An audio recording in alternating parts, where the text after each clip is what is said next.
Hello friend, स्वागत है आपका वीएस एजुकेशन चैनल पर। तो फ्रेंड, जैसा कि आप स्क्रीन पर देख रहे हैं कि यहाँ पर एक कुछ अभ्यर्थियों का या लोगों का जमावड़ा है और भी कुछ फ़ोटोज़ हैं, जैसे आप यहाँ पर भी देख सकते हैं। तो ये सभी जो अभ्यर्थी हैं ये वर्ग 1 2023 की जो चयन परीक्षा में वेटिंग अभ्यर्थी हैं, उनके द्वारा पदवृद्धि की मांग को लेकर के दिल्ली में जंतर मंतर में एक विशाल धरना प्रदर्शन किया गया है। इस पूरी श्रृंखला में सबसे पहले तो भाषण हुए, उसके बाद आपका सुंदरकांड की प्रक्रिया हुई, सुंदरकांड का पाठ पढ़ा गया, उसके बाद फिर आगे चल के वहाँ पर सभी के द्वारा अपने अपने विचार रखे गए। और यहाँ पर एक सबसे नई बात ये हुई है फ्रेंड्स कि जैसे अभी तक जो एमपी के अंदर, चाहे वो स्थानीय स्तर पर हो या फिर आप राजधानी स्तर पर आप देख लीजिए कि ज्ञापन की प्रक्रिया की जाती थी, लेकिन ज्ञापन करना, आवेदन करना, निवेदन करना, ये सभी प्रक्रियाएं की जा रही थी। लेकिन जब ये अभ्यर्थी दिल्ली गए, वहाँ के जंतर मंतर में इन्होंने अपना धरना प्रदर्शन दिया, तो वहाँ के पीएमओ ऑफिस, मतलब जो प्राइम मिनिस्टर्स का ऑफिस होता है, वहाँ पर इन्होंने पदवृद्धि के लिए एमपी गवर्नमेंट की शिकायत की है। मतलब ऐसा इस वीडियो के विजुअल में आया हुआ है कि उनके द्वारा यहाँ पर अब मांग पत्र न रख करके शिकायत पत्र किया गया है। तो ये भी एक एक नया तरह का आप कह सकते हैं कि रचनात्मक कार्य है और अपनी मांग को, अपने विरोध को दिखाने का एक संवैधानिक तरीका है। तो अब यहाँ पर सबसे बड़ी बात यह है फ्रेंड्स कि पदों की संख्या तो पर्याप्त मात्रा में खाली ही है, और डीपीआई हो या फिर ट्राइबल डिपार्टमेंट हो, इन दोनों के जो मेरिट होल्डर्स थे उनकी काउंसलिंग की प्रक्रिया, मतलब डीपीआई का तो कंप्लीट हो ही चुका है और ट्राइबल का भी लगभग 50% कंप्लीट हो गया है, जो कि अगले हफ्ते 12 से लेकर 14 तारीख की जो डेट है फिजिकल डॉक्यूमेंट वेरिफिकेशन, उसके बाद वो प्रक्रिया भी कंप्लीट हो जाएगी।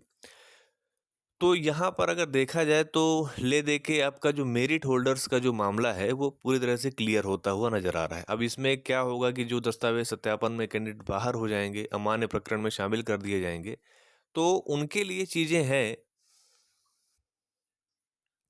कि आगे चल के और भी इसमें चीज़ें जोड़ी जाएँ कि भाई जो जो अमान्य प्रकरण की सूची में बाहर हो गए, या फिर आप कह सकते हैं कि उनको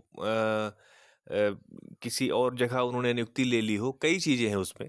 तो उसकी एक सूची वहाँ पर जारी की जाएगी, और जो कैंडिडेट्स का फाइनल सिलेक्शन होगा, अगर माननीय हाई कोर्ट से कोई स्टे या कोई ऐसा चीज़ नहीं होती है, या फिर कोई मतलब प्रक्रिया को रोकने जैसी बात नहीं होती, क्योंकि डीपीआई में तो ऑलरेडी हाई कोर्ट में मामला चल रहा है। और अगर हम लोग बात करें आपके ट्रैवल डिपार्टमेंट की, तो उसमें भी ईडब्ल्यूएस और ओबीसी कैंडिडेट्स के लिए सीट्स नहीं दी गई हैं, तो वो भी हाई कोर्ट जा ही चुके हैं, मतलब वो ग्वालियर बेंच पे उन्होंने अपील कर दी है ओबीसी कैंडिडेट्स के द्वारा। और ईडब्ल्यूएस के भी जो अध्यक्ष जी थे, उनके द्वारा भी जो न्यूज़ आई थी, उसमें उन्होंने भी ये बात कही थी कि हम भी वहाँ पर न्यायालय में जाएंगे, अपने हक की मांग लड़ेंगे। तो ये सब चीज़ें अगर नहीं होंगी तो मेरिट होल्डर्स का मामला क्लियर हो जाएगा। अब रह जाएंगे वेटिंग शिक्षक, ठीक है? तो उसमें भी आगे चल के प्रक्रियाएं होंगी, और देख तो उसी के अनुसार कार्यवाहियाँ भी की जाएंगी। और सबसे बड़ी बात ये फ्रेंड्स कि अब जैसे बच्चों के मन में ये सवाल भी पैदा हो रहा होगा कि अब आखिर डीपीआई और ट्रैवल डिपार्टमेंट की मेरिट सूची के अभ्यर्थियों की काउंसलिंग की प्रक्रिया ऑलमोस्ट ख़त्म ही हो चुकी है। अब वो माननीय हाईकोर्ट में मामले चले गए, इस वजह से डिले हो रहा है। तो अब इस आंदोलन का क्या मतलब रह जाता है? आखिर अगर कोई पदवृद्धि की भी अगर कोई आशा लगाए, तो सबसे बड़ा प्रश्न ये खड़ा होता है कि क्या सेकंड काउंसलिंग होगी कि नहीं होगी। तो फ्रेंड्स, हालांकि कोई आधिकारिक डेटा तो नहीं है, लेकिन कुछ ऐसे पॉइंट्स हैं जिसके आधार पे ये कहा जा सकता है कि भविष्य में सेकंड काउंसलिंग की प्रक्रिया शुरू की जा सकती हो।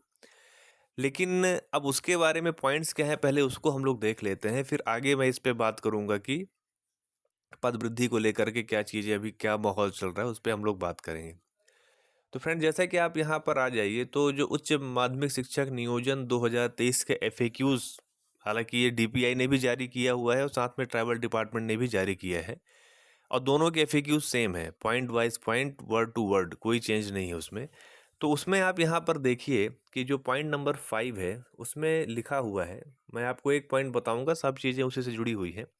इसमें लिखा है कि अतिथि शिक्षक श्रेणी में चयन हुआ है किंतु प्रमाण पत्र नहीं है, तो उसका क्या करना होगा। तो उसमें पहला पॉइंट है कि मुख्य सूची में अभ्यर्थता अमान्य हो जाएगी। प्रतीक्षा सूची से कार्यवाही के दौरान संबंधित की गैर अतिथि प्रवर्ग के मेरिट के आधार पर पात्रता अनुसार कार्यवाही प्रतीक्षा सूची से होगी। तो आप यहाँ पर देख सकते हैं कि प्रतीक्षा सूची का जिक्र यहाँ पर किया गया है। ठीक है, इस पॉइंट को आप ध्यान से देखिए। इसका मतलब ये है कि प्रतीक्षा सूची से कार्यवाही की जाएगी। ऐसा नहीं है कि मेरिट वालों को ले लिया, वेटिंग वाले हो गया अपना, ऐसा नहीं होगा। ठीक है, तो एक पॉइंट तो ये हो गया। आगे देख लेते हैं। नेक्स्ट स्लाइड में हम लोग देखते हैं कि यहाँ पर आप देखेंगे तो लगभग सभी पॉइंट्स आप यहाँ पर देखें तो 8 नंबर के पॉइंट में लिखा है प्रतीक्षा सूची से कार्यवाही होगी। ठीक है ना, ये देखिए 9 नंबर पॉइंट्स में भी लिखा हुआ है कि प्रतीक्षा सूची से कार्यवाही होगी। 10 नंबर पॉइंट में भी लिखा हुआ है कि प्रतीक्षा सूची से कार्यवाही होगी। 11वें नंबर पॉइंट में लिखा है प्रतीक्षा सूची से कार्यवाही होगी। 12वें नंबर पॉइंट में लिखा है प्रतीक्षा सूची से कार्य, मतलब कारण बहुत सारे दिए हुए हैं कि किसी का सर्टिफिकेट नहीं है, कोई डब्ल्यूएस नहीं है, किसी का फर्स्ट ईयर कंप्लीट नहीं, मतलब कई सारी, मतलब अगर अमान्य नहीं हो रहा है कैंडिडेट किसी भी वजह से, और पर्टिकुलर कोई उसके पास कैटेगरी या कोटा दिव्यांग का कुछ भी ऐसा प्रमाण पत्र नहीं है जिसकी वजह से वो मेरिट में आया था, तो फिर उसको सीधे बाहर नहीं किया जाएगा, उसको वेटिंग में डाला जाएगा और वेटिंग से कार्यवाही वहाँ पर की जाएगी। तो फ्रेंड्स, इससे ये तो पता चल रहा है कि सेकंड काउंसलिंग, या आप कह सकते हैं कि वेटिंग वालों के लिए एक प्रोसेस यहाँ पर चलाई जाएगी भविष्य में। अब ये ज़रूर है फ्रेंड्स कि यहाँ पर हो सकता है कि जो बचे हुए पद हैं, जैसे मान लीजिए कि जो हमारे प्रकरण में जो कैंडिडेट्स बाहर हो गए, उनकी जो सीट बच गई, सिर्फ उतनी ही वेटिंग क्लियर की जाएगी, या फिर ऐसा हो सकता है कि पद को बढ़ाया जाए। अब जहाँ पर पदों की संख्या की बात करें तो चाहे वो ट्राइबल वर्क डिपार्टमेंट हो या फिर आपका डीपीआई हो, हर सब्जेक्ट में आप ये मान के चल सकते हैं कि जितनी मेरिट में कैंडिडेट्स को लिया जा रहा है उसके लगभग 10 से 12 गुना सीट्स खाली हैं। चाहे किसी भी सब्जेक्ट की मैं बात करूं, मैं ओवरऑल कैटेगरी की बात कर रहा हूं, चाहे आपका वो इंग्लिश हो, मैथ्स हो, है ना, होम साइंस हो, एग्रीकल्चर हो, पॉलिटिकल साइंस हो, ज्योग्राफी हो, फिजिक्स हो, केमिस्ट्री हो, बायोलॉजी हो, चाहे कोई भी सब्जेक्ट आप ले लो, उन सभी के अगर आप मेरिट में जितने भी अभ्यर्थी आ रहे हैं, पूरी कैटेगरी की मैं बात कर रहा हूँ, जैसे मान लीजिए कि एक मेरिट सूची बनाएगी, 100 लोगों का नाम है, उसमें ST, SC, OBC, UR, EWS, दिव्यांगजन सभी को मिला करके 100 लोगों का नाम है। तो लगभग आप ये मान के चल सकते हैं कि उससे 8 से 10 गुना जो सीट्स हैं वो भी आज की डेट में वैकेंट हैं। ठीक है, मतलब मेरिट से भी इतनी ज़्यादा सीट्स वैकेंट हैं। तो अगर इस तरह के जो प्रयास अभी किए जा रहे हैं, जैसा कि आपने देखा कि दिल्ली के जंतर मंतर में प्रयास किए जा रहे हैं कि पद वृद्धि हो जाए, तो इस चीज़ की संभावना को नकारा नहीं जा सकता है कि पद ना बढ़े, क्योंकि वेटिंग से या प्रतीक्षा सूची से कार्यवाही भविष्य में होना तय है। अब ये है कि ये प्रयास जितने ज़्यादा स्ट्रांग होंगे, जितने सकारात्मक होंगे, जितना ज़्यादा ये परिणाम में कन्वर्ट हो पाएंगे, उतनी ही ज़्यादा आपके पद वृद्धि की संभावना बनेगी।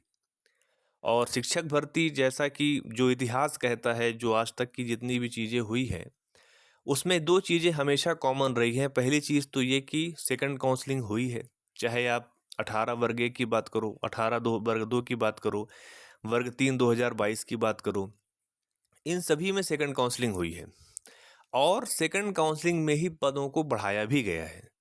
अब ये है कि पद कितने बढ़ाने, एक तो गवर्नमेंट अपने हिसाब से बढ़ाएगी जितना उसको सब जमेगा। दूसरा तरीका ये है कि जितना अगर छात्रों का ज़्यादा से ज़्यादा यहाँ पर संघर्ष रहा और ज़्यादा से ज़्यादा प्रयास रहा, तो हो सकता है कि उनके मन मुताबिक भी पदों को बढ़ा दिया जाए। ठीक है, क्योंकि गुणवत्ता तो खराब है शिक्षा की, इसमें कोई दो राय नहीं है। दूसरी तरफ आप ये समझ सकते हैं कि स्कूल में टीचर्स नहीं हैं, टीचर स्टूडेंट रेशियो बहुत कम है, बहुत ज़्यादा है, सॉरी, और उसके अलावा रिजल्ट बहुत ज़्यादा खराब हो रहा है एमपी बोर्ड का। तो ये सब पॉइंट्स हैं फ्रेंड्स। और वित्तीय, मतलब हालत भी एमपी की ठीक है, जैसा कि माननीय मुख्यमंत्री जी के द्वारा बार बार कहा जाता है कि वित्त की कोई कमी नहीं है। तो पदों की संख्या में वृद्धि होना तय है, सेकंड काउंसलिंग होना भी तय है, लेकिन प्रयास करना जरूरी है। ये नहीं है कि उसमें आप प्रयास ना करें, ज्ञापन है, जो भी है, निवेदन, आवेदन, वो सभी प्रक्रियाएं करनी पड़ेंगी, तभी जाके कुछ चीज़ें यहाँ पर हो पाएंगी।